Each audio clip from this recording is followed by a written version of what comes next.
ஒரு அழகான ஊரில் ஜிலேபி குட்டி என்ற சுட்டி பெண் இருந்தாள்.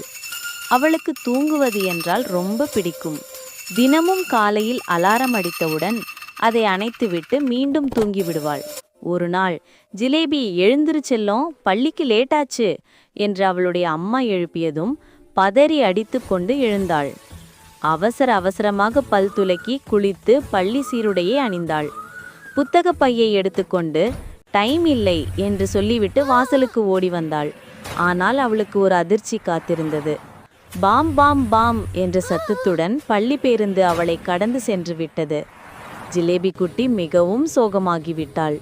அவளுடைய அம்மா ஆறுதல் கூறி அவளை ஆட்டோவில் பள்ளிக்கு அழைத்து சென்றார். வழியில் அம்மா, நீ நேரத்துக்கு எழுந்திருந்தால் பள்ளி பேருந்தில் உன் நண்பர்களுடன் பாட்டு பாடிக்கொண்டே வந்திருக்கலாமே என்று பாசமாக கேட்டார்.